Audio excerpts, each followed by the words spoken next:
கலாத்தியர்கள் நிருபம் 5 வாசிங்கள். கிறிஸ்துவனுடையவர்கள் தங்கள் மாம்சத்தையும் அதன் ஆசை இச்சைகளையும் சிலுவையில் அறைந்திருக்கிறார்கள். நீங்க கிறிஸ்தவங்க, நீங்க விசுவாசிங்க, நீங்க சபையார், நீங்க தேவனுடைய சபையின் அங்கத்தினர்னா நீங்க எப்படிப்பட்டவங்களோ உங்களை மாற்றிதான் ஆகணும். நீங்க ஆசை இச்சையை சிலுவையில் அறைந்தவங்க. கிறிஸ்தவங்கள் என்று சொன்னாலே உங்களுக்குள்ள என்ன இருக்கணுமா? உங்களை கண்ட்ரோல் பண்ணக்கூடிய ஒரு பலன் இருக்கணும். கிறிஸ்துவை உடையவர்கள் அந்த மாம்சீகத்தில் உள்ளதான ஆசை இச்சையை அவங்க சிலுவையில் அரைஞ்சிருக்கணும். இது நியமிக்கப்பட்டது, இதுதான் பொதுவானது. அப்போ உங்களை நீங்க பாருங்க, நான் கிறிஸ்தவனா? ஒரு கிறிஸ்தவன் என்று சொல்லும் போது அவனுக்குள்ளதான பேசிக் அடிப்படையான காரியம் இது. அப்போ நான் கிறிஸ்தவனா என்று உங்களை கேளுங்க. ஏன் இன்னும் ஆசையை ஜெயிக்க முடியல, இன்னும் இச்சையை அடக்க முடியல, இன்னும் தன்னுடைய சுயத்தை கட்டுப்படுத்தி ஒருமுகப்படுத்தி அதை தனக்கு கீழே வச்சு நடக்க முடியல? அப்போ நான் கிறிஸ்தவனா? நான் ஓடுகிறவனா அல்லது ரிவர்ஸில் ஓடக்கூடியவனா இருக்கிறேனா என்று உங்களை நீங்களே பாருங்க. சில வண்டியெல்லாம் பார்த்தீங்கன்னா ரிவர்ஸில் போகும். ஏன்? அது தன்னுடைய கட்டுப்பாடை இழந்துட்டு, தன்னுடைய கண்ட்ரோலை இழந்துட்டு. சிலருடைய வாழ்க்கை அதே மாதிரி தான். கட்டுப்பாடை இழந்துட்டீங்க, உங்களுடைய சுய கண்ட்ரோலை இழந்துட்டீங்க. எப்படி என்னால் முடியலைன்னு மட்டும் சொல்லிட்டு அப்படியே பின்னோக்கி ஓடிட்டு இருக்கிறீங்க. எபேசியர்கள் நிருபம் 2:8-10 வரைக்குள்ள வசனங்களை வாசிங்க. கிருபையினாலே விசுவாசத்தை கொண்டு ரட்சிக்கப்பட்டீர்கள், இது உங்களால் உண்டானதில்லை. என்ன சொல்லப்பட்டிருக்கு? ஏன் மனுஷி நீ அனுபவிக்கக்கூடியதான அந்த ரட்சிப்பு இருக்கிறது, நீ அனுபவிக்கக்கூடியதான பரிசுத்தம் இருக்கிறது, நீ அது வரைக்கும் பாவ போராட்டத்துக்குள்ள இருந்து அந்த விடுவிக்கப்பட்டு பாவத்துக்கும் உனக்கும் சம்பந்தம் இல்லாம சந்தோஷமாய் மூச்சு விடுறியே, சமாதானமா மூச்சு விடுறிய, சந்தோஷமா வாழ்றிய. இந்த அனுபவம் விலையேற பெற்றது. இது நீ விலை கொடுத்து வாங்கக்கூடியதல்ல, இது இலவசமாக உனக்கு கொடுக்கப்பட்டது. கிருபையினால் விசுவாசத்தை கொண்டு ரட்சிக்கப்பட்டீர்கள், இது உங்களால் உண்டானதில்ல, இது தேவனுடைய ஈவு. ஒருவரும் பெருமை பாராட்டாதபடிக்கு இது கிரியைகளினாலே உண்டானதில்ல. இது கிரியையினால உண்டாகல. நீங்க ஒருவேளை நினைக்கல நான் முழங்கால் நின்று பெற்றுக்கொண்டேன், இது நீங்க முழங்கால் நிற்கிறதுனால இல்லை, இது அவருடைய கிருபை. எந்த ஒரு மனுஷனுமே தான் பெற்றுக்கொண்ட ரட்சிப்பை, எந்த ஒரு மனுஷனுமே தான் பெற்றுக்கொண்ட பரிசுத்தத்தை, எந்த ஒரு மனுஷனுமே தான் பெற்றுக்கொண்டதான கிருபா வரங்களை நாம் பெற்றுக்கொண்டேன் என்று சொல்லவே முடியாது. அது ஈவு. அதை இப்படி எல்லாம் இப்போ 10 மணிக்கு ஒரு வேலை செய்தால் 1000 ரூபா கிடைக்கும் அப்படின்னு சொல்ற விதத்தில் ரட்சிப்பு, கிருபா வரங்கள், பரிசுத்த ஜீவி அனுபவங்கள் எதுவுமே எந்த ஒரு மனுஷனுக்கு என்று தேவன் வைக்கல. அது அவருடைய அநாதி கிருபை. அப்போ அப்படி கிடைத்திருக்கதான அந்த ஒரு பாக்கியத்தை நீங்க நஷ்டப்படுத்திடக்கூடாது. தொடர்ந்து வாசிங்க. ஏனெனில் நற்கிரியைகளை செய்கிறதற்கு நாம் கிறிஸ்து இயேசுவுக்குள் சிருஷ்டிக்கப்பட்டு. அந்த வார்த்தையை பாருங்க. ஏனெனில், ஏன் உங்களுக்கு ஆண்டவர் தந்திருக்கிறாரு, ஏன் உங்களை விடுவித்தாரு, ஏன் உங்களை பரிசுத்தப்படுத்தினாரு? நீங்க அதுக்கு பிறகு அந்த அசுத்தம், அதுக்கு பிறகு அந்த சேறு, சகதி, சாக்கடை, அந்த அந்தகாரத்தை நீங்க திருப்பி பார்க்க கூடாது. இதெல்லாம் இலவசமா எதுக்கு தந்திருக்காரு? நற்கிரியை செய்யக்கூடியவங்களாக நீங்க இருக்கணுமா, அன்புள்ளவங்களா நீங்க மாறணுமா, பரிசுத்தத்தை காண்பிக்கக்கூடியவர்களாக மாறணுமா. ஒரு கணத்தை அறைந்தால் மறுகணத்தையும் காட்டிட்டு நண்பா இனி பாவம் செய்யாதுன்னு சொல்லி அந்த மனுஷனை மாற்றக்கூடியதான தன்மை இருக்கணும். நற்கிரியைகள் செய்வதற்கு தகுதியாகணும். ஆனா நம்ம என்ன, எல்லாவற்றையும் அனுபவிச்சுட்டு அதுக்கு மதிப்பு தெரியாம திரும்ப பின்னோக்கி போறோம். வாசிங்க. ஏனெனில் நற்கிரியைகளை செய்கிறதற்கு நாம் கிறிஸ்து இயேசுவுக்குள் சிருஷ்டிக்கப்பட்டு. நீங்க ரட்சிக்கப்பட்ட உடனேயே நீங்க இனி ஒரு சிருஷ்டி. அது வரைக்கும் சாத்தானுக்கு அடிமையானவங்க. அதுக்கு பிறகு ஒரு அடாப்ஷன் இருக்கு. என்ன? தேவனுடைய மகன், தேவனுடைய மகள், அப்பா பிதாவே என்று தேவனை கூப்பிடக்கூடிய புத்திர சுவிகாரத்தை உடையவங்களா இருக்கிறீங்க. சில பிள்ளைகளை தத்தெடுப்பாங்க. அதே போல தேவன் நம்மளை தத்தெடுத்து விட்டார். இது என்னுடைய மகன், இது என்னுடைய மகள் தத்தெடுத்துட்டார். தத்தெடுத்த பிறகு நமக்கு ஒரு கடமை இருக்கு, நற்கிரியைகளை செய்யணும். ஏனெனில் நற்கிரியைகளை செய்கிறதற்கு நாம் கிறிஸ்து இயேசுவுக்குள் சிருஷ்டிக்கப்பட்டு. அப்ப நீங்க மறுபடியும் ஒரு சிருஷ்டிக்கப்பட்டிருக்கிறீங்க. ஒருவேளை பார்க்க அப்படி இருக்கலாம், ஆனா உள்ள எல்லாமே மாறி இருக்கணும். கிறிஸ்து இயேசுவுக்குள் சிருஷ்டிக்கப்பட்டு தேவனுடைய செய்கையா இருக்கிறோம். இப்போ உங்களை பாருங்க, தேவனுடைய செய்கையா இருக்கிறோமா, தேவனை காண்பிக்கிறோமா? இல்ல. எல்லாரும் எப்படி பின்னோக்கி போறீங்க? லூக்கான சுவிசேஷம் 9 62வது வசனம் வாசிங்க. அங்க என்ன சொல்லப்பட்டிருக்கு? கலப்பையில கை வச்ச பிறகு திரும்பி பார்க்காத. அதற்கு இயேசு, கலப்பையின் மேல் தன் கையை வைத்து பின்னிட்டு பார்க்கிற எவனும் தேவனுடைய ராஜ்யத்துக்கு தகுதியுள்ளவன் அல்ல என்றார். அப்போ உங்களை நீங்க பாருங்க, நான் தேவனுடைய ராஜ்யத்திற்கு ஏற்றவனாய். இரக்கம் உள்ள தேவன் தான், 100 நேரம் தப்பு பண்ணாலும் மன்னிக்கிற தேவன் தான். ஆனா அவர் தெளிவா சொல்லிட்டாரு. பவுல் அப்போஸ்தலன் என்ன சொன்னார்? நான் போராட்டமான ஒரு வாழ்க்கை உடையவனா இருந்தேன். அது என்ன போராட்டம்? என்ன ஆனாலும் என் விசுவாசத்தை நான் இழந்துடக்கூடாது, என்ன ஆனாலும் அந்த விசுவாசத்தை நஷ்டப்படுத்திடக்கூடாது. இங்க எப்படி அநேகர் அந்த விசுவாசத்தை துரோகம் பண்றாங்க, அநேகர் எப்படி திரும்பி பார்க்கக்கூடியவங்களா இருக்கிறீங்க. உங்களை நீங்களே பாருங்க. இச்சைங்கிறதான ஒரு காரியம் என்ன ஆகுது? பின்னோக்கி பார்க்கக்கூடியவங்களா இருக்காங்க. அப்படி பின்னோக்கி பார்க்கும்போது ஆண்டவரே சொல்லிட்டாரு, நீ பரலோக ராஜ்யத்திற்கு ஏற்றவன் கிடையாது, உனக்கு பரலோக ராஜ்யம் கிடையாது, நீ எங்க போக முடியாது, பரலோகத்துக்குள்ள பிரவேசிக்க முடியாது. 1 கொரிந்தியர் 9:25 என்ன சொல்லுது? அழிவில்லாத கிரீடத்தை பெறக்கூடியதாக நாம் எப்படிப்பட்டவர்களா இருக்கணும். அப்போ பரலோக ராஜ்யம், அந்த பரலோக ராஜ்யத்தை நீங்க சுதந்திரித்து கொள்ள வேண்டுமே. ஆனா எப்படிப்பட்டவங்களா இருக்கணும்? எப்படிப்பட்டவங்களா இருக்கணும்? இச்சை அடக்கம் உள்ளவங்களா இருக்கணும். சுருக்கமா சொல்ல போனா உங்க ஆசையை கண்ட்ரோல் பண்ண தெரியும். உங்களுக்குள்ள பல எண்ணங்கள் வரலாம், இச்சைக்குரிய எண்ணங்கள் வரலாம், அது எல்லாமே சிலுவையில் அரைந்து ஒரு அனுபவத்தோடு இருக்கும். அப்படின்னா மட்டும்தான் நீங்க தேவனுடைய ராஜ்யத்திற்கு ஏற்றவங்க. இச்சைகள் என்று சொல்லும்போது அது பல விதம் இருக்கு. வேகமா சொல்லி முடித்திரு. ரோமர்கள் நிருபம் 7:5 சொல்லுது பாவ இச்சைகள் என்று. ரோமர்கள் நிருபம் 13:14 சொல்லுது துர் இச்சைகள் என்று சொல்லுது. 1 தெசலோனிக்கேயர் 4:4 சொல்லுது மோக இச்சைகள் என்று சொல்லுது. எபேசியருக்கு நிருபம் 4:22 சொல்லுது மோசம் போக்கும் இச்சைகள் என்று. 2 தீமோத்தேயு 2:22 சொல்லுது பிசாசானனுடைய இச்சைகள் என்று. 1 பேதுரு 2:11 சொல்லுது மாம்ச இச்சைகள் என்று. 2 பேதுரு 2:10 சொல்லுது அசுத்த இச்சைகள் என்று. 1 யோவான் 2:16 சொல்லுது கண்களின் இச்சை என்று. 1 யோவான் 2:17 சொல்லுது உலகத்தின் இச்சைகள் என்று. யூதா நிருபம் 18 சொல்லுது துன்மார்க்கமான இச்சை. அப்ப இச்சை என்று சொல்லும்போது அதுல ஏகப்பட்ட காரியங்கள் அடங்கியிருக்கு. ஆனா இச்சைங்கிறது இச்சை தான். அப்போ உங்களை நீங்க பார்க்கணும், நான் எப்படிப்பட்டதான எத்தகைய ஒரு இச்சைக்குள்ள நான் அடிமையா இருக்கிறேன். ஏன் இந்த இச்சைக்கு விளைவுகள் இருக்கு. யாக்கோபு எழுதின நிருபம் 1:14 வாசிங்க. அவனவன் தன் தன் சுய இச்சையினாலே இழக்கப்பட்டு சிக்குண்டு சோதிக்கப்படுகிறான். அதுக்கு அர்த்தம் என்ன? பாவ சோதனையை கொண்டு வருகிறதே இச்சை தான். இச்சை தானே இருந்துடாதுங்க, அதுக்கு ஒரு விளைவு இருக்கு. வாசிக்கிற வசனத்தை நம்ம புரிஞ்சுக்கிட்டபடி சொல்ல வேண்டியதுனா என்ன சொல்லுது? பாவ சோதனையை ஒரு மனுஷனுக்குள்ள கொண்டு வருகிறதே எதுதான்? அந்த இச்சை. யாக்கோபு நிருபம் 4:1 வாசிங்க. உங்களுக்குள்ளே யுத்தங்களும் சண்டைகளும் எதனாலே வருகிறது? உங்கள் அவயங்களில் போர் செய்கிற இச்சைகளினால் அல்லவா? அப்போ பாவ சோதனை உள்ள வருது. உள்ள வந்த பிறகு உள்ள அமைதியெல்லாம் போயிருது. என்ன ஆகுது? உள்ள சண்டை உருவாகுது. உள்ள அந்த இச்சை உங்களை நெருக்குது. அதை செய், இதை செய், அப்படி பண்ணு, இப்படி பண்ணு. அப்போ பாவ சோதனையை கொண்டு வருதான் இச்சை. அந்த இச்சை உள்ள வந்த பிறகு என்ன ஆகி போச்சு? இருக்க நிம்மதி இல்லாம ஆயிடுச்சு. உள்ள சண்டையும் யுத்தமும் போராட்டமும் இருக்கு. அதான் சொல்லுவாங்க, நான் நினைச்சாலும் முடியல. ஏன்? அது உள்ள நெருக்கி ஏவுது. யாக்கோபு நிருபம் 1:15 வாசிங்க. அது என்ன சொல்லுது? அது முடிவில் மரணத்துக்கே கொண்டு வந்து விட்டுருது. பின்பு இச்சையானது கர்ப்பம் தரித்து பாவத்தை பிறப்பிக்கும், பாவம் பூரணமாகும் போது மரணத்தை பிறப்பிக்கும். அப்போ இச்சை தானே நினைக்கிறோம், அதுக்கு இடம் கொடுத்துட்டீங்கன்னா அது உங்க வாழ்க்கையே கொன்னுரும். மத்தேயு எழுதின சுவிசேஷம் 5:28-30 வரைக்குள்ள வசனங்களை வாசிங்க. அங்க என்ன சொல்லப்பட்டிருக்கு? ஆண்டவரே சொல்லிட்டார், நீ இச்சைக்கு இடம் கொடுப்பானா உனக்கு நரகம்தான். வாசிங்க. நான் உங்களுக்கு சொல்லுகிறேன், ஒரு ஸ்திரியை இச்சையோடு பார்க்கிற எவனும் தன் இருதயத்தில் அவளோட விபச்சாரம் செய்தாயிற்று.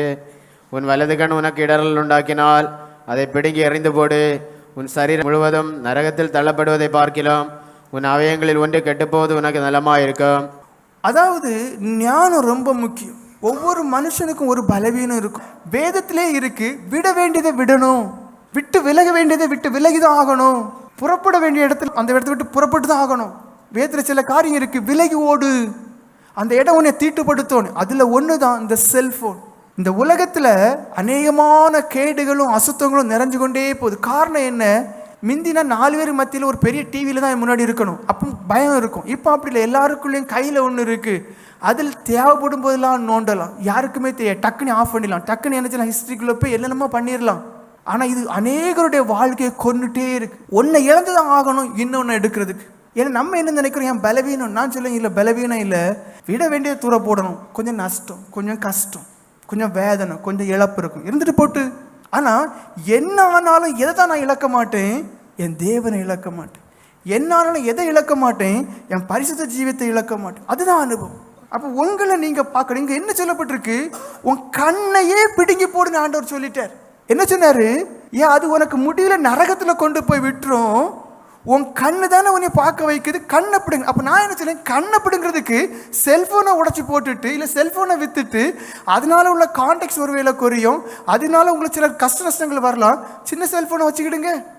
ஆண்டவர் அதை காட்டிலும் ஸ்ட்ராங்காக சொல்லிட்டாரு, உன் கண்ணை பிடுங்கி போட்டுரு. இப்போ நம்ம என்ன சொல்கிறோம்? இல்லை இல்லை நான் விழுந்துட்டேன், இல்லை இல்லை நான் விழுந்துட்டேன். நான் சொல்கிறேன் ஒன்றே ஒன்று தான், ஐயா, பலவீனம் எல்லாருக்குள்ளே இருக்கும். ஆனால் எது என்ன பலவீனப்படுத்துங்கிறது தான் புரிஞ்சுக்கிட்டது தெரியும். அதை புரிஞ்சுக்கிட்டு என்ன செய்யணும்? என்ன அதான் பவுல் எனக்கு லாபமாக இருக்குது, நான் நஷ்டம் என்று விட்டேன். இப்போ உங்களுக்கு என்ன? எனக்கு செல்ஃபோன் லாபமாக இருக்குது, எனக்கு அது வேணும், எனக்கு அது வேணும்னு சொல்கிறீங்க. ஏதோ ஒரு சில காரியத்துக்கு அது லாபமாக இருக்குது. ஆனால் முக்கியமாக உங்களுக்குள்ள சமாதானத்தை எடுத்துட்டு, உங்கள் சந்தோஷத்தை எடுத்துட்டு, உங்கள் ஜெபஜீவியத்தை எடுத்துட்டு 2 மணிக்கூர் 3 மணிக்கூர் 5 மணிக்கூர் ஒரேடியாக இருக்க முடியுது. ஆனால் 5 நிமிஷம் ஜெபம் பண்ண முடியலை. ஏன்? முழங்கால் நின்னோன்னு அங்கே போயிருந்து ஏதாவது மெசேஜ் வந்துச்சான்னு பார்க்க தோணுது. நல்லா இருக்கக்கூடிய பிள்ளைங்க செல்ஃபோன் வந்ததுனால இப்போ தாய் தகப்பனை கீழ்ப்படிய முடியலை. ஒரு கடைக்கு போயிட்டு வான்னு சொன்னால் முடியலை, செல்ஃபோனில் தான் இருக்குது. அது கடைசி காலத்தில் சாத்தானோட ஒரு பெரிய தந்திரம் எல்லாரும் கையிலையும் கொடுத்துட்டான். இப்போ நம்ம என்ன நினைக்கிறோம்? எது ஒரு நாளில் அரை மணிக்கூருக்கு தேவைப்படலாம், இல்லை படிப்புக்கு 1 மணிக்கூர் தேவைப்படலாம். அந்த ஒரு காரணத்தை காட்டிட்டு ஒரு நாள் ஃபுல்லாக வச்சுக்கிட்டு அநேகருடைய வாழ்க்கை நாசத்துக்கு மேல் நாசம். நான் சொல்கிறேன், அந்த அரை மணிக்கூர், அந்த 1 மணிக்கூருக்குள்ள தேவையை ஆண்டவருடைய நாமத்தில் வேண்டான்னு சொல்லி விடுங்க. இதுக்கு முன்னாடி நீங்கள் பிறக்கும்போது கொண்டா பிறந்தீங்க? இல்லை. பிறக்கும்போது எல்லாம் கொண்டா வந்தீங்க? இல்லை. இதெல்லாம் இப்போ வந்து ஒட்டுனது. தூசியை உதறி தள்ளுன்னு இருக்கு. விட முடியுதா? முடியலை. ஆண்டவர் சொல்கிறார், கண்ணை பிடுங்கி போடுனி. இப்போ அநேகருடைய கண்கள் தான் செத்து கிடக்கு. ஏன்? இந்த ஒரே ஒரு காரணத்தினால். எல்லாம் தெரியணும், எல்லாம் தேவையில்லை. நீங்கள் தெரிய வேண்டிய ஒன்றே ஒன்று தான், தேவனை அறிகிற அறிவு, பரிசுத்தரை அறிகிறதே அறிவுன்னு சொல்லப்பட்டு. அப்போ உங்களை கண்டுபிடிங்க, எதுக்கெல்லாம் நீங்கள் அடிமையாக இருக்கிறீங்க. ஏன்னா இதுக்கு ஒரு விளைவு இருக்குன்னே சொல்லப்பட்டு தெளிவாக சொன்னேன். என்ன செய்யும்? பாவ சோதனையே உள்ளே கொண்டு வரும். உள்ள சோதனையை கொண்டு வந்த பிறகு உள்ள சண்டையும் பிரச்சனையும் உள்ளதான் பிரச்சனை. ஏன்? செய்யாதுன்னு தோணும், ஆனால் செய்ய தூண்டும். அடுத்து என்ன? அப்படியே அழிந்து போகிறோம். அப்போஸ்தலர் நடவடிக்கைகளின் புஸ்தகம் 24 அதிகாரம் 24-25 வசனங்களை வாசிங்க. சில நாட்களுக்கு பின்பு பெலிக்ஸ் யூதஸ்திரியாகிய தன் மனைவி திருசில்லாளோடு கூட வந்து பவுலை அழைப்பித்து கிறிஸ்துவை பற்றும் விசுவாசத்தை குறித்து அவன் சொல்ல கேட்டான். இங்க பாருங்க, அதாவது ஃபேலிக்ஸ் பெரிய ஸ்தானத்தில் இருக்கக்கூடிய மனுஷனுக்கு கிறிஸ்தவ ஜீவியத்தை பற்றி தெரியாது. அப்போ பவுலை அழைக்கிறான், ஜெயிலில் இருக்கக்கூடிய பவுலை அழைச்சி, நீ கிறிஸ்தவன் சொல்லி நான் உயிரையே கொடுக்குறிய ஐயா, அந்த கிறிஸ்தவன் என்னன்னு எனக்கு சொல்லுன்னு சொல்கிறார். அந்த நேரத்தில் பவுலப்போஸ் சொல்கிற என்ன? இச்சை அடக்கத்தை குறித்து சொல்கிறார். அப்போ கிறிஸ்தவன் என்று சொன்னாலே அவன் இச்சையை அடக்கம் பண்ணவனா இருக்கும், அவன் இச்சையை ஜெயித்தவனா இருக்கும், அவன் ஜெயித்து ஜெயம் பெற்றவனா இருக்கும். வாசிங்க. அவன் நீதியையும் இச்சை அடக்கத்தையும் இனி வரும் நியாய தீர்ப்பையும் குறித்து பேசுகையில் ஃபெலிக்ஸ் பயமடைந்து. பாருங்க, இங்க ஒரு தேசாதிபதி, ஒரு பெரிய ஸ்தானத்தில் இருக்கக்கூடிய ஒரு மனுஷன் பயப்படுறான். இவனை தெரியாமல கூப்பிட்டுட்டேன், இவன் பிரசங்கம் பயங்கரமா இருக்குது, இவன் இச்சை அடக்கத்தை குறித்துலாம் பிரசங்கம் பண்றான்னு சொல்லிட்டு போதும் இனி பிரசங்கம் பண்ணாத, நீ போ, இனி ஒரு நாள் பார்க்கலான்ட்டான். ஆனா நீங்க சுவிசேஷம் கேட்டு உங்களுக்கு கிறிஸ்தவனா என்னன்னே தெரியல, நியாய தீர்ப்புங்கிற ஒன்று இருக்குங்கிறதான மனநிலை எத்தனை இருக்கு? இல்லை. இச்சை அடக்க உடையவர்களாக இருக்கிறோமா? கலாத்தியர்கள் நிருபம் 5 அதிகாரம் 22-23 என்ன சொல்லப்பட்டிருக்கு? பரிசுத்த ஆவியானுடைய கனிகளை குறித்து சொல்லப்பட்டிருக்கு. அதாவது ஒரு மனுஷன் கிறிஸ்தவன் ஆனால் அவன் கிறிஸ்துவனுடைய ஆவிய உடையவனாக இருக்க வேண்டுமாம். அப்போ கிறிஸ்துவனுடைய ஆவிய உடைய மனுஷன் அந்த குணத்தில் ஒன்று என்னது? இச்சை அடக்கம். அப்போ சுருக்கமா சொல்ல போனா நீங்க தேவ ஆவியானோட உடவுளா இருக்க வேண்டும், தேவ ஆவியானோடு ஐக்கியப்பட்டிருக்க வேண்டும். அந்த தேவ ஆவியான ஐக்கியப்பட்டிருக்கும் போது உங்களை அறியாமலே உங்களுக்குள்ள இச்சை அடக்கம் உருவாகும். நீங்க ஸ்டாப் பண்ண வேண்டிய தேவையில்லை, நீங்க மதில் கட்ட வேண்டிய தேவையில்லை, உங்களுக்குள்ளேயே இருக்கும். அதான் முக்கியம். மாமரம்னு சொல்லும் போது அது மாம்பழத்தை நிச்சயமாக தரும், இன்னைக்குல நாளைக்கு தரும். அதே போல நீங்க எப்படிப்பட்டவங்களா இருக்கணும்? இச்சை அடக்கம் உள்ளவங்களா இருக்க வேண்டும். என கிறிஸ்துவோடு அந்த தேவ ஆவியான ஐக்கியம் உள்ளவங்களா இருக்கணும். 2 கொரிந்தியர் 13 வசனம் என்ன சொல்லுது? நீங்க தேவனுடைய ஆவியோடு ஐக்கியமாக இருக்க வேண்டும் என்று. அந்த தேவனுடைய ஆவியோடு நீங்க ஐக்கியமாக இருக்கும்போது உங்களை அறியாமலேயே வெறுப்பு உண்டா. எதெல்லாம் இப்படியெல்லாம் பார்க்கணும், மணிக்கூர் கணக்கில் பார்க்கணும்னு தோணுதே, வெறுக்க தோணும். கொஞ்சம் ஜெபம் பண்ணுவீங்க, இன்னும் கொஞ்சம் ஜெபம் பண்ணுவீங்க, கொஞ்சம் வேதம் படிப்பீங்க, திரும்ப ஜெபம் பண்ணுவீங்க. உங்கள் வாழ்க்கையை நீங்கள் பார்த்தீங்கன்னா அது அப்படியே மாறும். கலாத்தியர்கள் நிருபம் 5:16 வசனம் வாசிங்க. பின்னும் நான் சொல்லுகிறது என்னவென்றால், ஆவிக்கேற்றபடி நடந்து கொள்ளுங்கள், அப்பொழுது மாம்ச இச்சை நிறைவேற்றாதிருப்பீர்கள். அப்போ நான் என்ன சொல்றேன்? கிறிஸ்தவ வாழ்க்கை என்று சொல்லும் போதே அது இச்சை அடக்கம் நிறைந்தான ஒரு வாழ்க்கை என்று சொல்லிவிட்டேன். அதுக்கு நீங்க பிரயாசப்பட வேண்டிய தேவையே கிடையாது. தேவ ஆவியானவரை பெற வேண்டும், அந்த ஆவினாலே நடத்தப்பட வேண்டும். அந்த ஆவியானவர் உங்களை உணர்த்தி நடத்தும் போது அதற்கு இசைஞ்சு நீங்கள் இருப்பீர்களே, ஆனால் நீங்கள் மாம்சத்தினுடைய எல்லா கிரியைகளையும் அழிப்பீங்க. ஏன்? ரட்சிக்கப்பட்ட யாருமே நீங்கள் நினைக்கக்கூடாது நான் விழமாட்டேன். சிலருக்குள்ள அந்த தப்பு கணக்கு இருக்கலாம். நான் ரட்சிக்கப்பட்டு விட்டேன், நான் அபிஷேகம் பெற்று விட்டேன், நான் என்னுடைய வாழ்க்கையில் வீழ்ச்சி இருக்காது. இல்லை. 1 கொரிந்தியர் 10:12 வசனம் வாசிங்க. இப்படி இருக்க நிற்கிறவன் என்று எண்ணுகிறவன் விழாதபடிக்கு எச்சரிக்கையா இருக்க கடவன். வேதம் சொல்லுது 20 வருஷம் 30 வருஷம் விசுவாசின்னு சொல்லிட்டு இருக்கிறீங்களே, இல்லை 2 மாதம் 3 மாதம் நான் ரட்சிக்கப்பட்டுட்டேன் நல்ல அனுபவம் இருக்குன்னு சொல்கிறீங்களே, நீங்கள் எல்லாம் எப்படிப்பட்டவங்களா இருக்கணும்?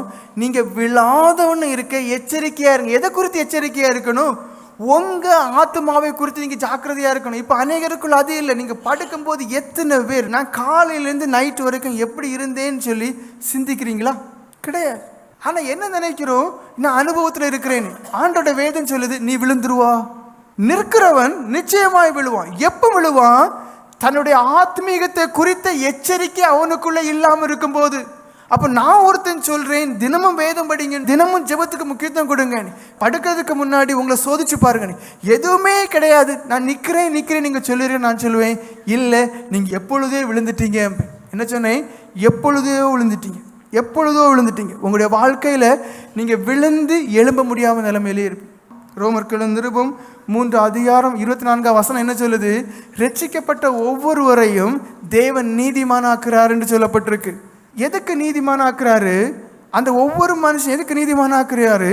இந்த உலகத்தில் நம்ம சாட்சியா ஜீவிப்பதற்கு. 1 கொரிந்தியர் 15:34 வசனம் வாசிங்க. நீங்கள் பாவம் செய்யாமல் நீதிக்கேற்க விழித்துக் கொண்டு தெளிந்தவர்களாயிருங்கள். சிலர் தேவனை பற்றி அறிவில்லாதவர்கள் இருக்கிறார்களே. என்ன சொல்லப்பட்டிருக்கு? நிற்கிறவன் விழாதபடிக்கு எச்சரிக்கையாயிரும் சொல்லப்பட்டிருக்கு. அதுக்கு அர்த்தம் என்ன? பாவம் செய்யாமல் இருக்க வேண்டும். ஏன்னா இனி ஒன்று செய்யணுமா? இப்ப நம்ம என்ன செய்யறோம்? நான் பாவம் செய்யல. ஆனா நீதி இருக்குதா? ஏதாவது ஒண்ணு கண்டிப்பா இருக்குமே. அப்போ உங்களுடைய வாழ்க்கையில, சிந்தனையில, பார்வையில, சகல காரியத்திலும் தேவனுக்கு பயப்படக்கூடிய ஒரு நீதி நிறைந்த அனுபவம் இருக்கா? இருக்காது. ஆண்டவர் சொல்லிட்டாரு பாவம் இல்லாம இருக்க வேண்டும். ஆனால் நீதி நிறைந்த அவங்களுடைய வாழ்க்கை இருக்கணும். அதுதான் என்ன வாழ்க்கை?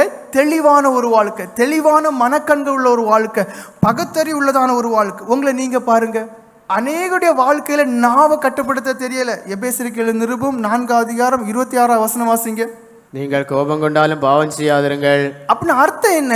கோபப்படும் போது பாவம் செய்யறதுக்கு இடம் இருக்கு. மனைவிட்ட புருஷன் கோபப்படுறது ஒன்றும் இல்லைன்னு சொல்லக்கூடாது. இல்லை பிள்ளைங்க தாயாட்ட கோபப்படுறது ஒன்றும் இல்லைன்னு சொல்லக்கூடாது. நீங்கள் கோபம் பண்ணும்போது அங்கே என்ன ஒரு பெரிய ஒரு மைனஸ் வருது? அங்கே பாவம் செய்யறதுக்கு இடம் இருக்குன்னு. ஆனால் இப்போ விசுவாசிகளுடைய வாழ்க்கையை பாருங்க, தாங்கள் பயமே இல்லாமல் பேசுகிறாங்க. ஆனால் பாவம் செய்துட்டோமேன்னு சொல்லி இரவு நேரமாவது இன்னும் வந்து போயிட்டு ஆண்டவர்னு சொல்லி முழங்காலுன்னு மன்னிப்பு எடுத்துட்டு படுக்கிறாங்களா? இல்லை. நீதிமொழிகளின் புஸ்தகம் 19:19 வசனம் வாசிங்க. அது என்ன சொல்லுது? கடும் கோபம் உள்ளதான மனுஷன் ஆக்கினைக்கு தப்பவே முடியாது. கடும் கோபி ஆக்கினைக்குள்ளாவான்.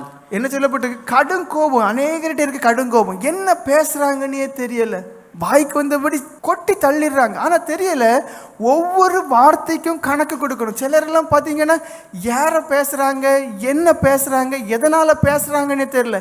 ஏதோ ஒரு கசப்பு வச்சிருக்கிறாங்க, வச்சு கொட்டுறாங்க. ஆனா தெரியல யாருக்கு தான் கேடு, அது அந்த நபருக்கு தான். 1 தீமோத்தேயு 2:9-11 வரைக்கும் வாசிங்க. அங்க நீங்க அடையக்கூடியதான ஆடையை குறித்து கவனமா இருக்கும். விலையேற பெற்ற வஸ்திரம் அணியக்கூடாது, தகுதியான வஸ்திரம் இருக்கணும், ஆபாசமா இருக்கக்கூடாது, அடுத்தவங்க உங்களை பார்த்து இச்சிக்கத்தக்கவாறு உங்க ட்ரெஸ் இருக்கக்கூடாது.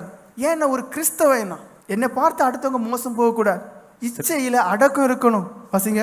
ஸ்திரீகளும் முடியை பின்னுதலினாலாவது பொன்னினாலாவது முத்துகளினாலாவது விலையேறப்பெற்ற வஸ்திரங்களினாலாவது தங்களை அலங்கரியாமல் தகுதியான வஸ்திரத்தினாலும் நாணத்தினாலும் தெளிந்த புத்தியினாலும் தேவபக்தி உள்ளவர்கள் என்று சொல்லிக் கொள்கிற ஸ்திரீகளுக்கு ஏற்றபடியே நற்கிரியைகளினாலும் தங்களை அலங்கரிக்க வேண்டும். ஸ்திரீயானவள் எல்லாவற்றிலையும் அடக்கமுடையவளாயிருந்து அமைதலோட கற்றுக்கொள்ள கடவள். வேதம் சொல்லுது ஆம்பளைய காட்டிலும் ஸ்திரீயானவங்களுக்கு இன்னும் அதிகமான அடக்கம் தேவை. புருஷன் அறிவில் குறைஞ்சதா இருக்கலாம், நீங்க ஒரு நிறைய படிச்சிருக்கலாம். வேதம் சொல்லுது இச்சை அடக்கம், சுய கட்டுப்பாடு தேவை. வாயை அடக்குங்க, அடங்கி போங்க, அதிகம் பேசாதுங்க, பிறகு கணக்கு கொடுத்து தப்பவே முடியாது. தீத்துக்குழு நிருபம் 1:7 வாசிங்க. ஏனெனில் கண்காணியானவன் தேவனுடைய உக்கிரனக்காரனுக்கு ஏற்ற விதமாய் குற்றஞ்சாட்டப்படாதவனும் தன் இஷ்டப்படி செய்யாதவனும். பாருங்க, இச்சை அடக்க என்று சொல்லும் போது ஒரு கட்டுப்பாடு பாருங்க. தன் இஷ்டப்படி செய்யாத ஒரு அனுபவம். கிறிஸ்தவன் சொன்னாலே அவன் ஆசை, அவன் இச்சையை அறையணும். ஃபேலிக்ஸ்ட பேசும்போது இச்சை அடக்கத்தை குறித்து பேசுற காரணம் என்ன? கிறிஸ்தவத்தை குறித்து பேசியான்னு சொல்றாரு. கிறிஸ்தவன் சொன்னா அது ஒரு மதம் கிடையாது, அது ஒரு மார்க்கம், ஒரு வழி. இங்க என்ன சொல்லப்பட்டிருக்கு? சுய கட்டுப்பாடு இருக்கணும், இச்சை அடக்கம் உள்ளவனா இருக்கணும், தன் இஷ்டப்படி செய்யக்கூடாது. முற்கோபம் இல்லாதவனும். என்ன முற்கோபம்? எடுத்தும் பிடிச்சு நான் ஆம்பளை, நான் தான் கோபப்படுவேன். நீங்க ஆம்பளையோ பொம்பளையோ முற்கோபம் இருக்கக்கூடாது. மதுபான பிரியம் இல்லாதவனும். சிலர் எதுக்கு அடிமையா இருக்கிறாங்க? மதுபானத்துக்கு. ஆனா வேதம் சொல்லுது அது ஆகாது. அடியாதவனும் இழிவான கை நீட்டும். சிலருக்கு எப்படி? பொம்பளைகளுக்குன்னா சாதாரண ஒரு ஆட்கள், நான் தானே வேலை போயிட்டு வரேன்னு சொல்லி டக்குனு கை நீண்டுரும். இல்லை, கை நீளக்கூடாது. அப்படி கை ரொம்ப குறுகுறுன்னு வருதா, செவுரில் வாங்கி 2 குத்துங்க போதும். இருதயம் இல்லாத ஜந்துக்கள் உங்களை குத்துனா, உங்களை தொட்ட உடனே மட்டும் உங்களுக்கு ரோசம் வருது. ஆனால் அவ மட்டும் மனுஷி இல்லையா? அங்கே மட்டும் வலிக்காதா? மாடு மாதிரி அடிச்சுக்கிட்டு அடுத்த நாள் என்ன போட்டுன்னு கோவத்தில் பண்ணிட்டு, மிருகம் போட்டுன்னு சொன்னா எல்லாம் போயிருமா? அந்த காயம் போகுமா? போகாது. வேதம் சொல்லுது அடியிலே இருக்கக்கூடாது. இழிவான ஆதாயத்தை இச்சியாதவனும். சிலருடைய வாழ்க்கையை பாருங்க, பணக்காரன் ஆகணும், பிள்ளைங்களை பெரிய பெரிய ஸ்கூல்ல சேர்க்கணும், டாக்டர் ஆக்கணும், அப்படி ஆக்கணும், இப்படி ஆக்கணும்னு சொல்லிட்டு இழிவான ஆதாயத்தை எதிர்பார்க்குறீங்க. நான் பாருங்க, கடைசி காலத்துல இருக்கும். நீங்க நினைச்சிருக்கிறதெல்லாம் எப்படி தெரியுமா? நான் சாகிறதுக்கு முன்னாடி மன்னிப்பு எடுத்துருவேன். இல்லை, ஆண்டவர் சொல்றாரு, டேய் நான் உன்னை ரட்சிக்கப்பட செய்தது இந்த உலகத்தில் அதுக்கு பிறகு சாட்சியா ஜீவிக்கிறதுக்கு தான். ஆனால் உங்கள்கிட்ட இருக்கிறது எல்லாமே ஒரு தப்பு கணக்கு. சாகும்போது மன்னிப்பு எடுப்பேன், சாகும்போது மன்னிப்பு எடுப்பேன். அப்போ எதுக்கு உங்களை ரட்சிக்கப்பட செய்யணும்? எதுக்கு உங்களை தம்முடைய ரத்தத்தினால கழுவணும், சுத்திகரிக்கணும்? இழிவான ஆதாயத்துக்கு அநேகம் இருக்காங்க. திரும்பவும் சொல்லேன், கைக்கூலி வாங்குறவங்க இருக்கிறாங்க, தரகு வாங்கக்கூடியவங்க இருக்கிறாங்க.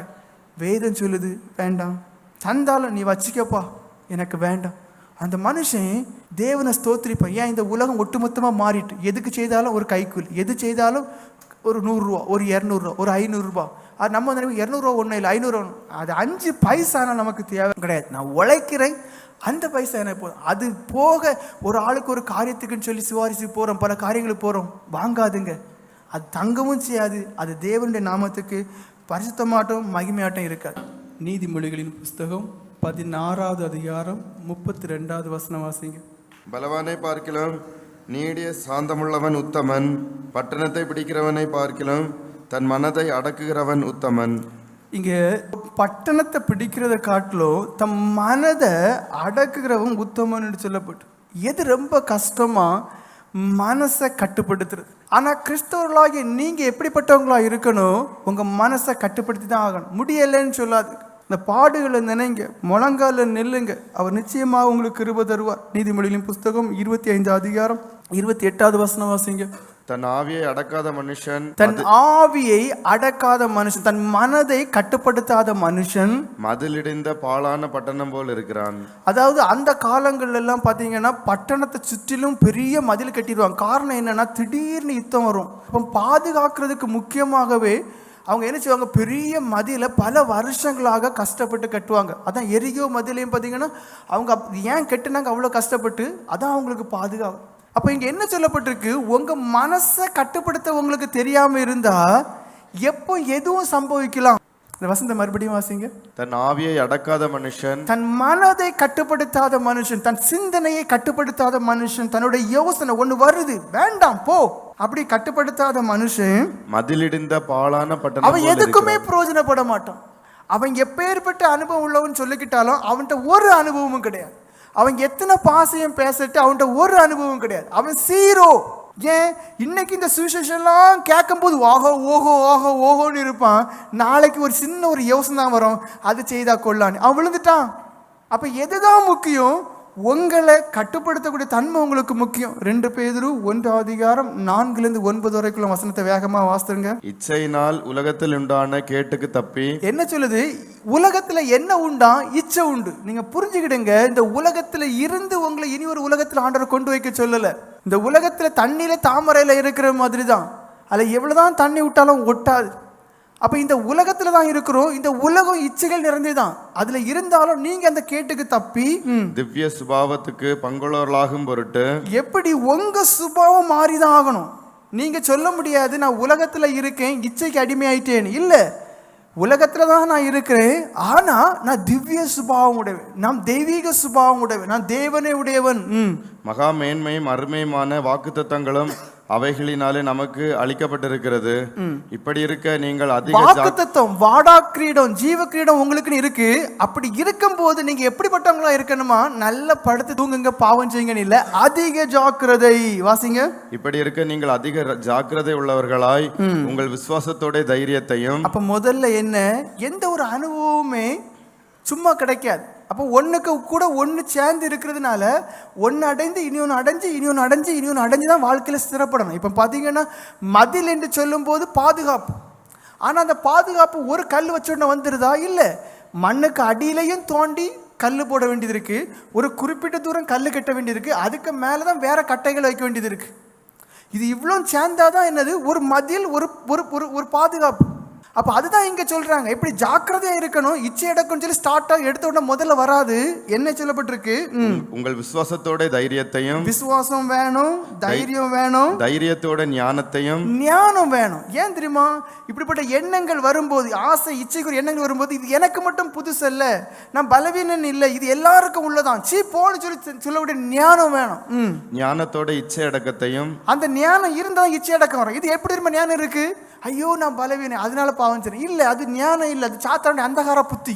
ஞானம் இருந்தால் தான் இச்சையில் அடக்கம் வரும். எப்படி, தேவையில்லை, சீப்போ, அதை அனுபவிச்சாலும் 2 நிமிஷம் 2 மணிக்கூர் நான் பார்த்தாலும் அதுக்கப்புறம் எனக்கு நிம்மதி இல்லை, எதுக்கு அது பார்க்கணும், தேவையில்லை. ஞானம் செய்து, ஞானம் செயல்படுது, இச்சை அடக்கம் உருவாகுது. என்ன சொல்லுது, பாரு பாரு பாருன்னு சொல்லுது. ஞானம் சொல்லும் 2 மணிக்கு சந்தோஷமாக பார்க்கலாம், 2 மணிக்கு முடிஞ்சு எல்லாம் ஆஃப் பண்ணி வைக்கும்போது துக்கம் உருவாகுது. அப்போ ஏன் அந்த துக்கத்தை நான் இப்பவுமே வாங்கணும், தேவையில்லை. ஞானத்தை கீழ்படுறீங்க, என்ன உண்டாகுது, இச்சை அடக்கம் உருவாகுது. இச்சை அடக்கத்தோட பொறுமையும். என்ன, கொஞ்சம் உள்ள ஒரு சின்ன போராட்டம் இருக்கும், 2-3 நாள் வேண்டாம் வேண்டாம் சொல்லி ஒதுக்கி வைங்க, உங்களுக்குள்ள பொறுமை உருவாகும். அதுக்கப்புறம் அந்த எண்ணம் வந்தாலும் அது பெருசாக உங்களுக்குள்ள நெருக்கி ஏவாது. அந்த பொறுமை இன்னும் பலன் கொண்டு பொறுமையோட தேவ பக்தியையும். அதுக்கு பிறகுதான் தேவ பக்தி வருது. இப்போ என்ன, எடுத்தோடனே தேவ பக்தி வேணும், ஆனால் அனுபவம் இருக்கா, யார்கிட்ட இருக்கு விசுவாசம், யார்கிட்ட இருக்கு தைரியம், யார்கிட்ட இருக்கு பொறுமை, யார்கிட்ட இருக்கு இச்சை அடக்கம், இதெல்லாம் உள்ள அடக்குறதான அடுத்ததானே வருது தேவ பக்தி. தேவ பக்தியோட சகோதர சிநேகத்தையும் சகோதர சிநேகத்தோட அன்பையும் கூட்டி வழங்குங்கள். இவைகள் உங்களுக்கு உண்டாயிருந்து பெருகினால் உங்களை. பாருங்க, இந்த அனுபவங்கள் உங்களுக்குள்ள 1/4 மடங்கு இல்ல 1/2 மடங்கு இருக்கணும்னு இல்ல, இவைகள் எல்லாமே எப்படி இருக்கணும், விசுவாசம், பொறுமை, இச்சை அடக்கம் எல்லாமே உங்களுக்குள்ள இருக்கணும், அது பெருகணும். இங்க என்ன பிரச்சனை தெரியுமா, இன்னைக்கு பயங்கர விசுவாசம் இருக்கும், இன்னைக்கு பயங்கர இச்சை அடக்கம், இன்னைக்கு பயங்கர தைரியம், நாளைக்கு எல்லாம் கீழ் நோக்கி போகும். வேதம் சொல்லுது இதுகளை உடையவங்களா இருக்கணும், அதுல பெருகினவர்களா இருக்கணும். இவைகள் உங்களுக்கு உண்டாயிருந்து பெருகினால் உங்களை நம்முடைய கர்த்தராகிய இயேசு கிறிஸ்துவை அறிகிற அறிவிலே வீணரும் கனியற்றவர்களுமா இருக்க விட்டாது. அப்படின்னா என்ன அர்த்தம், நீங்க விழ போறதே இல்லை, உங்களுடைய வாழ்க்கையில இப்படிப்பட்ட அனுபவத்தை நீங்க நிலையா உடையவர்களாக இருந்து ஜெபம் பண்ணி பெருகக்கூடியவர்களாக இருந்தீங்கன்னா நீங்க அதுக்கு பிறகு விழக்கூடியவங்களே இல்லை. உங்களுக்கு வாழ்க்கையில வீழ்ச்சியே இல்லை. 1 யோவான் 2வது அதிகாரம் 15 17 வரைக்கும் வசனங்களை வாசிங்க. உலகத்தில் உள்ளவைகளிலும் அன்பு கூறாதிருங்கள். என்ன சொல்லுது பாருங்க, உலகத்தில் உள்ள அன்பு கூறாங்க. ஆனா ஏன் விசுவாசி விழுறாங்க?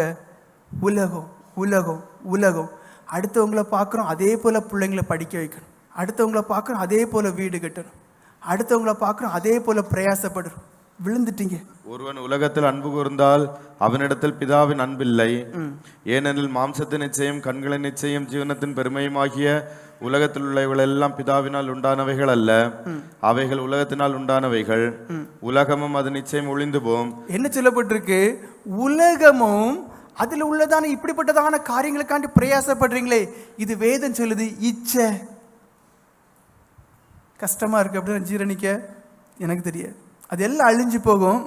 தேவனுடைய சித்தத்தின்படி செய்கிறவனோ என்றென்றைக்கு நிலைத்திருப்பான். பிள்ளைகளை இது கடைசி காலமாய் இருக்கிறது. போதும்.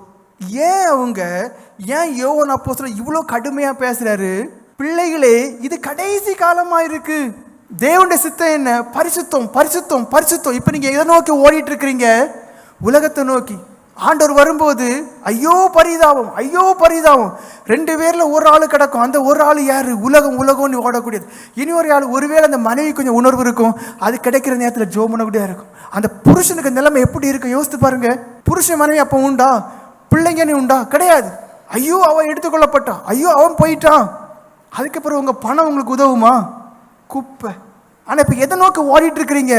பணம். எதை நோக்கி ஓடிட்டு இருக்கிறீங்க? சொத்து. எதை நோக்கி ஓடிட்டு இருக்கிறீங்க? படிப்பு. எதை நோக்கி ஓடிட்டு இருக்கிறீங்க? பேரும் புகழும் அந்தஸ்து. ஆனா ஆண்டவர் சொல்லிட்டாரு, பரிசுத்தம் தான் நான் விரும்புறேன். வாசிங்க. அந்தபடி நீங்கள் வேசி மார்க்கத்திற்கு விலகி இருந்து தேவனை அறியாத அஞ்ஞானிகளைப் போல மோக இச்சைக்குட்படாமல் உங்களில் அவனவன் தந்தன் சரீர பாண்டத்தை பரிசுத்தமாயும் கனமாயும் ஆண்டு கொள்ளும்படி அறிந்து. எதற்கு நீங்க முக்கியத்துவம் கொடுக்கணும்? இந்த சரீரத்துல பாவம் வந்துடக்கூடாது. எனக்குள்ள தேவன் வாசம் பண்ணுகிறார். நான் மண்ணு, நான் குப்பை, நான் அழுகி போகக்கூடியவன். எனக்குள்ள தேவன் வாசம் பண்ணுகிறார். ஜீவனுள்ள தேவன் எனக்குள்ள வாசம் பண்ணுகிறார். இந்த சரீரத்தின் ஒவ்வொரு உறுப்பையும் நான் பரிசுத்தமா வைப்பேன். அந்த தாகம் எத்தனை பேருக்கு இருக்கு? அந்த வாஞ்சி எத்தனை பேருக்கு இருக்கு? கண்களை அசுத்தப்படுத்துறோம், கைகளை அசுத்தப்படுத்துறோம், கால்களை அசுத்தப்படுத்துறோம், ஒட்டுமொத்த சரீரத்தை அசுத்தப்படுத்துறோம். ஆண்டவர் எதை விரும்புறாரு? அந்த சரீரத்தை பரிசுத்தமா வச்சுக்க. 7வது வசனம் முதல் வாசிங்க. தேவன் நம்மை அசுத்தத்திற்கு அல்ல பரிசுத்தத்திற்கே அழைத்திருக்கிறார். ஏன் இச்சை அடக்கம் வேணும்? அசுத்தத்துக்கு அல்ல, பரிசுத்தத்துக்கு அழைத்திருக்கிறார். ஆகையால் அசட்டை பண்ணுகிறவன் மனுஷரை அல்ல. முக்கியமான காரியம். விழுந்துட்டேன்னு சொல்றீங்க, தப்பு பண்ணிட்டேன்னு சொல்றோம், ஐயோ பாவம் செய்ய சொல்றோம். ஆனா நீங்க தேவனை அசட்டை பண்றீங்க. தேவன் அசட்டப்படி இவ்வளோ சுவிசேஷம் கேட்டு திடீர்னு தேவனுடைய வருகை இருக்குன்னு எல்லாமே அறிஞ்ச பிறகும் பாவம் பாவம் பாவம்னு செய்துட்டு என்ன செய்றீங்க? ஐயோ தெரியாம செய்தேன். இல்லை, நீங்க பொய் சொல்றீங்க. நீங்க உங்களை ஏமாத்திக்கிடுறீங்க. ஆகையால் அசட்டை பண்ணுகிறவன் மனுஷரை அல்ல. ஆகையால் இந்த மாதிரி எல்லாம் சாக்கப்போக்கு சொல்றீங்களே, நீங்க உங்களை இல்ல, மனுஷன் அல்ல, இல்ல என்னைய அல்ல, தமது பரிசுத்த ஆவியை நமக்கு தந்தருளின தேவனையே அசட்டை பண்ணுகிறான். உள்ள யார் இருக்கா? தேவன் இருக்கிறாரு. அதுக்கு மதிப்பு நமக்கு தெரியல, அசட்டை பண்றோம். எவ்வளவு துக்கப்படுவாருன்னு பாருங்க. எதுக்கு நமக்கு இச்சை அடக்கம் தேவை? எதுக்கு சுய கட்டுப்பாடு தேவை? எதுக்கு எனக்கு ஆண்டவர் மட்டும் போதுங்கிற வாழ்க்கை தேவை? ஒன்று, நீங்க கற்பனை பண்ணி பாருங்க, உங்க இருதயம் பொட்டி போகும். இந்த நேரம் வருகை வந்துட்டு 4 பேர் அங்க, 2 பேர் இங்க, அங்க ஒரு 4 பேர், இங்க ஒரு 2 பேர், மீதி எல்லாருமே இங்க இருந்தீங்கன்னா எவ்வளவு அந்த ஓலம், அந்த சத்தம் இருக்கும். ஆனா ஏதேனும் புண்ணியம் உண்டா? இல்லை. ஆண்டவர் தான் வருகை எப்படிதான் இருக்குன்னு சொல்லிட்டாரு. திருடனை போல. திருடன் எப்போ வருவான்? நம்ம இன்னைக்கு இல்லை நாளைக்கு நான் ரட்சிக்கப்படுவேன், இல்லை இன்னைக்கு நான் விழுந்துட்டு நாளைக்கு நான் பிரச்சனை இல்லை, இனி நல்லா இருப்பேன், கொஞ்சம் உலகத்துக்கு எப்படி வாழ்றேன், இப்படி ஜாக்கிரதையாய் இல்லாமல் இருக்கும்போது, அஜாக்கிரதையாய் இருக்கும்போது, நாளைக்கு நீ சொல்லி பார்த்துட்டுலான்னு சொல்லி இருப்பீங்களே, அப்பந்தான் வருகை இருக்கும். ஏன் இச்சை அடக்கம் முக்கியம்? ஏன் சரீரத்தை பாதுகாக்கணும்னு சொல்றோம்? ஏன் இதை அசட்டை பண்ணாதுங்க? உங்களுக்குள்ள தேவனுடைய ஆவி இருக்கு, கவனமா இருங்கன்னு சொல்ல காரணம் என்ன? வருக வருக வருக. திடீர்னு திருடனை போல அஜாக்கிரதை இருக்கிற நேரத்தில் மனுஷகுமாரன் வரும்போது பூமியிலே விசுவாசத்தை காண்பாரோ. இப்போ பாருங்க, விசுவாசிகள்கிட்ட விசுவாசம் இருக்கா? விசுவாச துரோகம் பண்றோம். அப்ப எப்போ வருவாரு? அதே நேரத்தில் வருவார். நம்ம என்ன செய்யறோம்? என்னால் முடியலை, நான் விழுந்துட்டேன். ஆனால் வேதம் சொல்லுது, ஜெபம் பண்ணு, தேவன் உன்னை பலப்படுத்துவார். லூக்கா எழுதின சுவிசேஷம் 22 அதிகாரம் 39 43 வரைக்கும் வசனங்களை வாசிங்க. பின்பு அவர் புறப்பட்டு வழக்கத்தின்படியே ஒலிவ மலைக்கு போனார். அவருடைய சீஷரும் அவரோடு கூட போனார்கள். அவ்விடத்தில் சேர்ந்த பொழுது அவர் அவர்களை நோக்கி, நீங்கள் சோதனைக்கு உட்படாதபடிக்கு ஜெபம் பண்ணுங்கள் என்று சொல்லி. பாருங்க, நீங்க என்ன சொல்லாதுங்க, என்னால ஜெபம் பண்ண முடியலன்னு சொல்லாதுங்க. இப்ப என்ன தெரியுமா சொல்றோம்? முழங்கால் நிக்க மாட்டோம், ஆண்டவரனுக்கு கூப்பிட மாட்டோம், ஒரே வார்த்தையில சொல்லி முடிச்சிட்டோம், ஜெபம் பண்ண முடியலன்னு. தப்பு இல்லை. நீங்க வேதம் சொல்லுது, சோதனைக்கு உட்படாதிருக்க விழித்திருந்து ஜெபம் பண்ணுன்னு சொல்லிட்டார். ஆண்டவருக்கு தெரியும். ஆனால் எல்லாரும் தூங்குனாங்க. ஆண்டவர் சொன்னாரா, நீங்கள் ரொம்ப களைப்பாக இருந்தீங்க, நைட்டு முழுவதும் ராப்போஜன காரியங்களுக்கெல்லாம் ரொம்ப பிஸியாக இருந்தீங்க, அதனால தூங்குன்னு சொன்னாரா? இல்லை. சாக்கு போக்கு ஒரு மனுஷனும் ஒருபோதும் என்னால் ஜெபம் பண்ண முடியலன்னு சொல்ல முடியாது. என் ஆண்டவரே சொல்லிட்டார். வாசிங்க. அவர்களை விட்டு கல்லறி தூரம் அப்புறம் போய் முழங்கார்படியிட்டு, பிதாவே உமக்கு சித்தமானால் இந்த பாத்திரம் என்னை விட்டு நீங்கும்படி செய்யும், ஆயினும் என்னுடைய சித்தத்தின்படி அல்ல உம்முடைய சித்தத்தின்படி ஆக கடவது என்று ஜெபம் பண்ணினார். பாருங்க, அவருக்கு தெரியும் எப்படிப்பட்டதான கொடூரமான மரணம். என்ன செய்யறாரு? உமக்கு சித்தமான மாற்றாண்டவரே. ஏன்னா அவர் நினைச்சா அவர் எழும்பி அந்த இடத்த விட்டு மறைந்துக்கிடலாம். மறைந்தா அந்த நாள் வரக்கூடிய போது பார்க்கும்போது அங்கே ஆள் இருக்காது. அப்பவும் பெரிய சிலுவை மரணம் தப்பிடலாம். ஆனா உமக்கு சித்தம். அப்போ இங்க சித்தம் அடிக்கப்படுது, சித்தம் நொறுக்கப்படுது. என்ன கிடைக்குது தெரியுமா? அந்த ஜெபத்துக்கு ஒரு பலன் கிடைக்குது. அடுத்த வசனம் வாசிங்க. அப்பொழுது வானத்திலிருந்து ஒரு தூதன் தோன்றி அவரை பலப்படுத்தினான். பாக்கியத்தை பாருங்க. அல்லேலூயா, அல்லேலூயா, அல்லேலூயா, அல்லேலூயா. என் மனுஷி தேவன் அவர் நம்மளை காண்கிற தேவன். ஆகார் என்ன சொன்னார்? நீர் என்னை காண்கிற தேவன். கஷ்டமும் நெருக்கமும் இருந்தாலும் அந்த ஒண்ணும் தான் தேட்டும். ஆண்டவரே, நீர் என்னை பார்த்துட்டே இருக்கிறீர். அப்போ ஜெபம் பண்ண முடியலன்னு சொல்லிடாதுங்க, முழங்கால நில்லுங்க, தானா ஆண்டு கிருபை தருவார். வலிக்கும், முழங்கால நின்றுங்க, தானா இந்த வலி எல்லாம் சேர்ந்து ஆண்டவரேன்னு சொல்லு. தானா அந்த இருதயம், இது என்ன இருபத்திலிருந்து வார்த்தை வரல, எல்லாம் வரும். முதல்ல வலி வரும், வேதனை வரும், அடுத்து எல்லாம் வரும். ஆண்டவரேன்னு சொல்ல தானா தோணும்.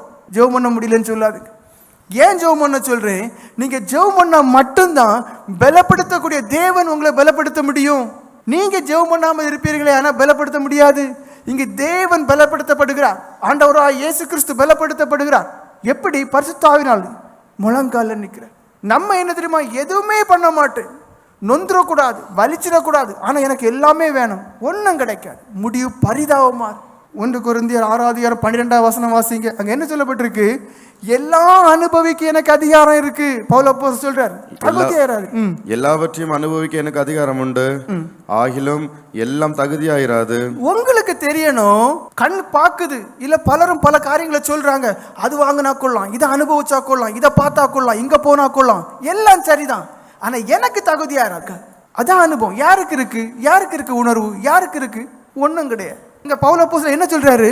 எல்லாம் அனுபவிக்க எனக்கு முடியும், ஆனா எனக்கு தகுதியா இருக்காது. ஒரு ஊழியக்காரனா இருக்க எனக்கு தகுதியா இருக்காது.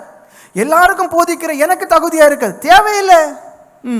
எல்லாவற்றையும் அனுபவிக்க எனக்கு அதிகாரம் உண்டு, ஆகிலும் நான் ஒன்றிற்கும் அடிமைப்பட மாட்டேன். எத்தனை பேர் எத்தனை காரியத்தில் அடிமையா இருக்கு?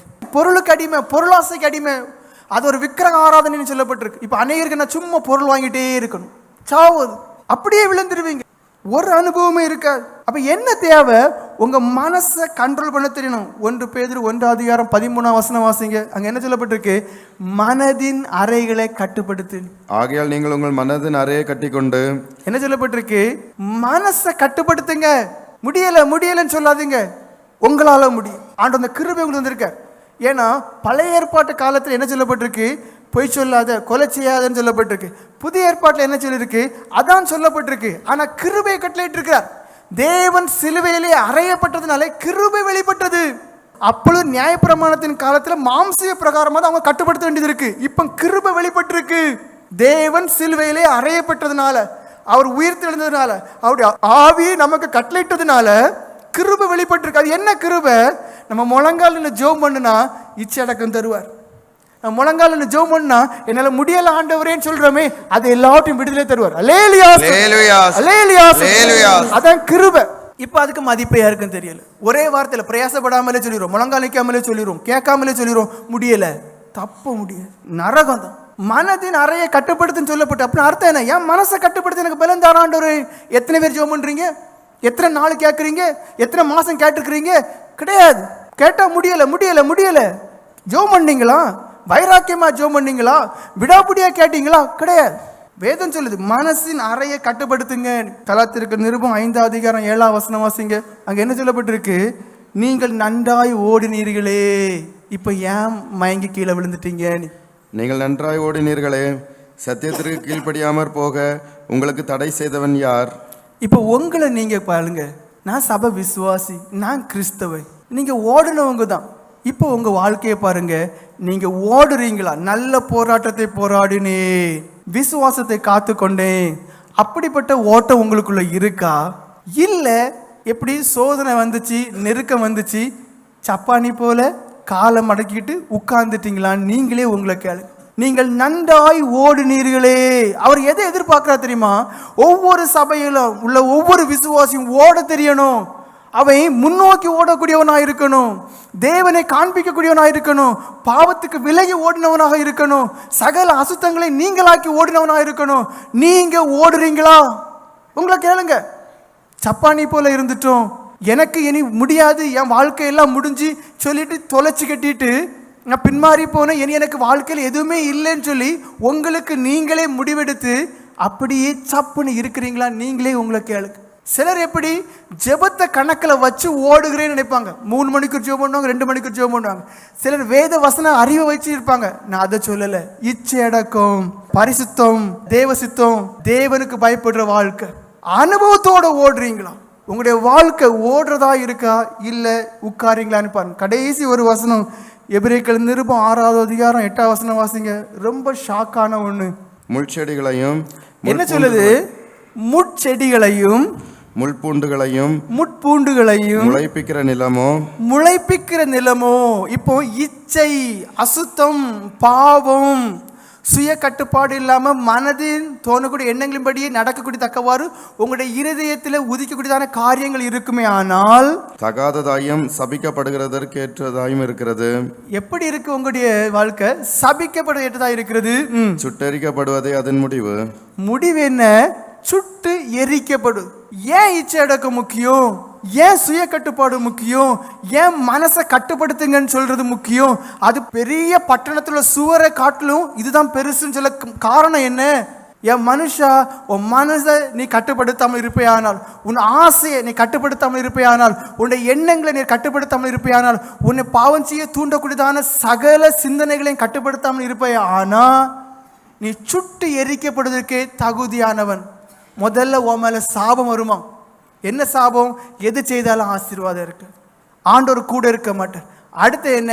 நியாயம் தீர்க்கப்பட்டு நரகம். அதனால் கேட்ட சுவிசேஷத்தை விசுவாசிங்க. ஒவ்வொருத்தவங்களும் உங்களை கண்டுபிடிங்க, நான் இச்சை அடக்கம் உள்ளவனா இருக்கிறேனா என்று. அந்த இச்சை அடக்கம் ஏதோ வித்தியாசமான ஒன்று இல்லை, ஒவ்வொரு கிறிஸ்தவங்களுக்கும் தேவை. அதான் ஃபேலிக்ஸுக்கிட்டு கிறிஸ்தவனா என்னையா நீ பேசுறியான்னு சொல்லும்போது இச்சை அடக்கத்தை குறித்து பேசுகிறார். அனுபவத்துக்காக ஜெபம் பண்ணுங்க. பாவம் அது மனுஷனுடைய தன்மை, பலவீனன்னு சொல்லி உங்களை ஏமாத்திக்கிட்டாருங்க.